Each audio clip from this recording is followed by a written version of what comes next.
এক অহংকারী শিক্ষিত পণ্ডিত, যার ঝুলিতে আছে কেবল বইয়ের পাতার হাজারো কঠিন জ্ঞান।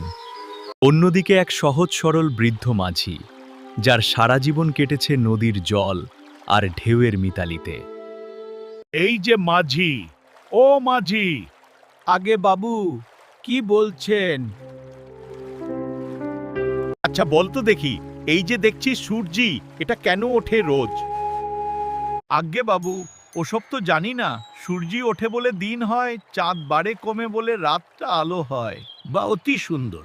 বলতো দেখি, আর চাঁদটা যে বাড়ে কমে, এর কারণটা কি বিজ্ঞানের ভাষায় বলতে পারিস? আরে বাবা, আমি কি বিজ্ঞানের কিছু জানি? আমার তো সবই কেমন গুলিয়ে যায়। বলিস কি, এটুকুও জানিস না? তোর জীবনটা তবে তো শোলানাই মিছে। ধুর। আরে আচ্ছা, আরেকটা কঠিন প্রশ্ন। এই যে ওপরের আকাশটা দেখছিস, এটা এমন নীল কেন রে? বল। নীল? নীল তো নীলই, সে তো আমার বাপ ঠাকুর দাদার আমল থেকেই নীল দেখি। কেন নীল তা তো ভেবে দেখিনি বাবু। ধ্যাত্তেরি কি!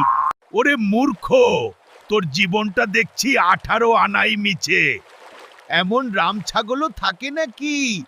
আরে আরে, এ কি মেঘ করছে কেন এমন? মনে হচ্ছে তুফান আসবে বাবু। ভালোই মন্দ দেখাচ্ছে। আগে বাবু, একটা ছোট্ট কথা জিজ্ঞেস করি? বল বল, কি বলবি বল। ডুবলাম যে। সাঁতারটা কি জানেন বাবু? সাঁতার? আমি? না না, আমি তো সাঁতার জানি না।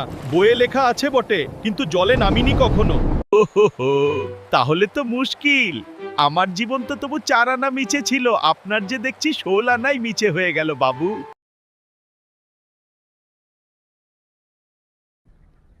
Bye bye, tata, good bye, Gaya. ধরনের আরও মজার কার্টুন পেতে সাবস্ক্রাইব করুন আমাদের ইউটিউব চ্যানেল শিবা আর দেবা কার্টুন কন্টেন্ট।